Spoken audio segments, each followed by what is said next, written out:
I'm here in Sydney. We are at the Qlik AI Reality Tour, part of the roadshow around the world focused on artificial intelligence and data analytics. I have the pleasure of being joined by Amiet Dhagat. Amiet, great to see you. Thanks for making time to join me. Thank you, Des. Amiet is the head of data services, analytics, and artificial intelligence at HCF. I wonder if for folk who probably don't know you as well as they should do, if you could maybe just give us a brief introduction to HCF, the business, and in particular your role within the organization. Sure. So HCF, as we know, is the largest not-for-profit organization serving its member. The key focus is affordability and making sure that it's easily accessible for the members. So it does offer a range of products around health, life, pet, travel insurance, and also has dental and eye care centers. Right. My role at HCF, so I started my journey at HCF in 2018 as part of the core foundation transformation, and it's more about building the narrative of the transformation, focusing on innovation and looking at data, how it can be consumed across the organization to bring in the value. So it starts from architecture, governance, and making sure that we have the right call to action for the actionable insights, and at the same time having the focus on the ethical data practices as well. It's quite a complex business, isn't it? I wonder if you could maybe just give us a 30,000 foot overview of kind of the types of challenges that prompted you to sort of go through this data modernization initiative, and then we can sort of dive into kind of what that actually resulted in. Absolutely. Like most organizations goes through similar challenges. It's about quality data, making sure that the data is available at the right time and it does drive the business value. And it's also enabling the rest of the organization to consume and use the information and share the data externally to the partners. So some of the key challenges were around that, and the strategy did focus on aligning every aspect to the customer journey, ensuring what the opportunities and success did look like, what were the pain points, and how do we utilize that to craft a strategy that it focuses on agility, trusted data, and empowering the business to consume the information.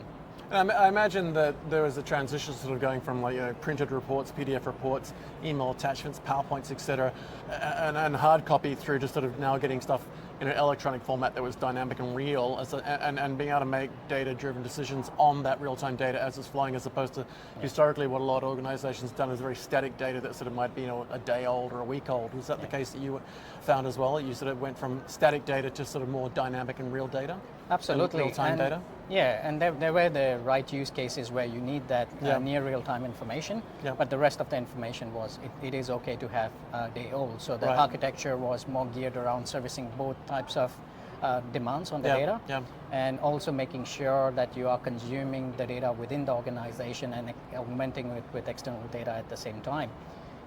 And you have your traditional reports that are PDFs and exploration, but it was more of a change management, you making sure that the power users do understand the analytics aspect of it, not just requesting the data as rows and columns. It is more about what is the call to action, what are the decisions that are going to drive that insight, and how are you going to have that activation of the information. So that's something that we embedded as part of that. So we had about 68,000 reports, condensing it to 100 plus dashboards, making it more meaningful. And there's no more critical and important data than health related when you've got people's lives in your hands in many ways.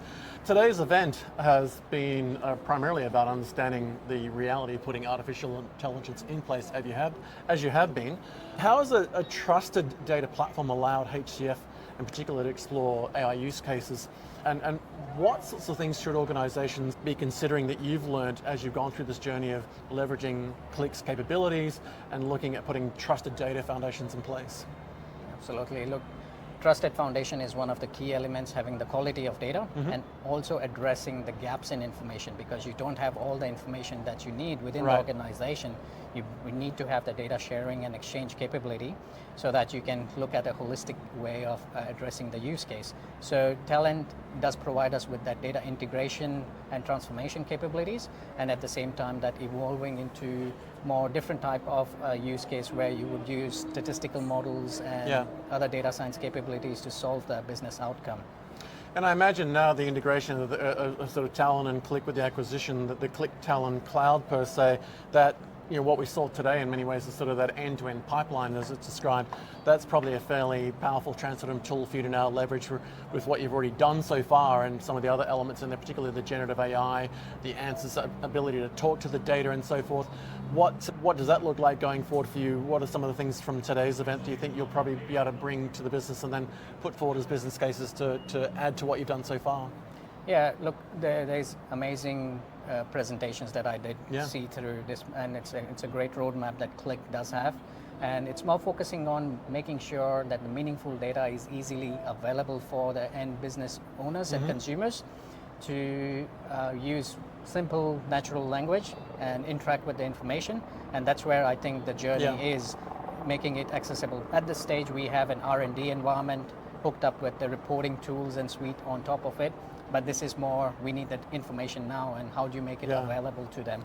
And I'm sure, as a lot of our viewers, as you probably had in the early days, we've got a situation, I think, particularly after what we've seen in today's event here at the AI Reality Tour, thanks to Qlik, was that we're getting to the point now where subject matter experts don't have to be technology experts. They can talk in plain language and natural language, whatever language it may be as well. Yeah. We saw a couple of demos where sort of a plain English query was made of the generative AI tool, and then it wrote some SQL, and that was compiled into code, produced reports, and even then actually validating that data and showing the lineage.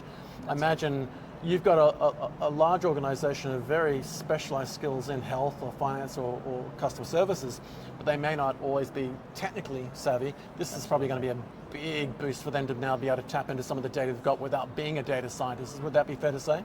Absolutely. It's like data scientists is like hunting unicorns. Yeah. So it's the biggest challenge that the organization face, and it is more about the subject matter experts and taking them on that journey, creating that awareness and educating them on the options available. So look, it's all about the agility, as I earlier addressed, and this becomes one of the accelerators in terms of executing the strategy. Indeed. Yeah. And congratulations on winning awards today with regard to the Data Transformation Awards here at Qlik Digital Transformation and part of the event. I'm always curious what recognition of that sort of level means. I mean, you know, as a practitioner, you work so hard sometimes behind the scenes, and even at board level when you're presenting, you don't always get the recognition. But when you've got an organization like Qlik and the Data Transformation Awards from peers, that must be quite an empowering moment to sort of go, okay, my peers are recognizing my work, and you know, I'm sure there's a team behind you that does that, but somebody has to champion that, someone has to lead, and you've done that, and congratulations on winning that. But how did it feel when sort of that was announced and you realized, oh, okay, well, this is being recognized? Oh, look, that's an amazing feeling about being recognized, and it's a great motivation for the team as well. So the teams would be excited, and they see like finally all the efforts that they've been investing, and along with the right partnership with Qlik, ensuring that they were on that journey and providing us that required support and direction when needed, and leaning on to it, we could execute that strategy. So it's always going to be inspiring for the team and the organization, and motivating us to do even better. And how do you think this kind of recognition now can sort of help you continue to evolve your data strategy? I mean, I think once in my life I won an award and I took it back, and it gave me permission to go back to the management team and say, okay, everything we've done so far has been recognized externally.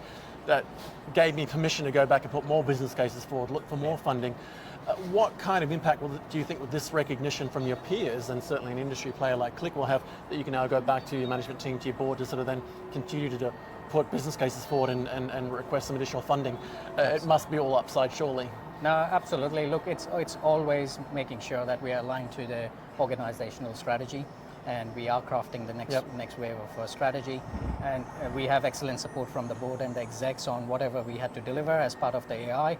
It's evolution of the technology. With generative AI coming into space, it's almost about revisiting all the prioritized use cases, how we can have a hybrid approach, what are the efficiency gains, what are the learnings, can we do things different?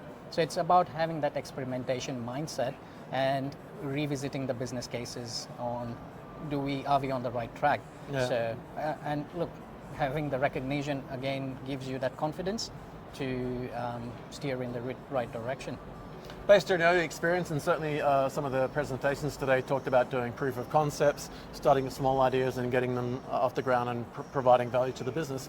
Based on your own experience there at HCF in your role, for our audience, I wonder if you could just maybe share 2 or 3 sort of key points and advice based on your own experience with your successes so far that they might be able to take away as actionable items that they can go, well, I could probably put this into practice based on your own experience. What sort of advice would you offer to your peers to sort of start looking at some of these new initiatives, leveraging not just the basic data science elements and the platforms that Qlik brings to the tool set, but just the capabilities generative AI can make available now, particularly with the natural language processing. Any key thoughts on sort of what you'd advise folks to sort of consider to take small steps and get the successes you've had so far? Absolutely. See, one of the key takeaways would be focusing on governance by design. Governance is not an afterthought, so you need to think about it, how the information is being consumed, because it's about rights to know from a consumer perspective.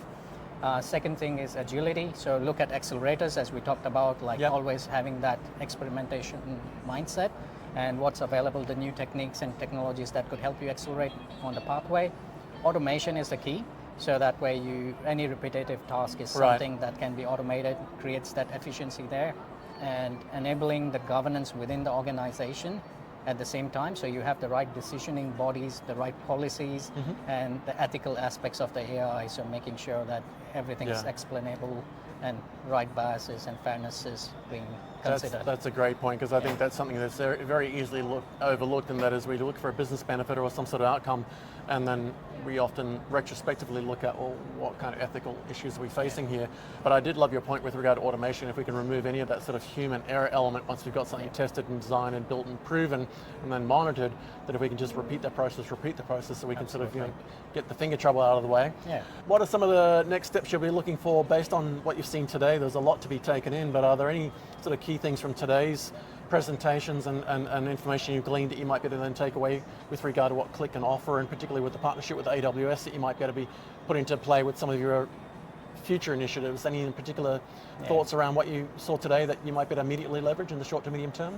Look, there are 2 key things that did stand out in today's event. One is no-code, low-code kind of an approach, and making sure that we don't have to look at other options. That is something that is being embedded as part of the roadmap for Qlik and Talend. So that is something that we would like to explore and incorporate in terms of addition to our automation. Also, the second thing would be the partnership with AWS around Bedrock with the LLM, large language models, and the NLP aspect of it. So we are doing a few use cases around that. So it would be great to incorporate that partnership and integration. Fantastic. Well, thanks so much for making time to catch up with me. It's been great to see you. Congratulations on the awards as well today. Thank you, Dad. And I look forward to kind of what the next 12 to 18 months has to bring with regard to what you and your team are doing. And I suspect in 12 months you'll be back again getting another award for the next big initiative. In the meantime, safe travels, and again, congratulations, and thanks for being part of such an amazing event. And thank you for having me. And indeed, we'll have you back again soon. All right. Thank you.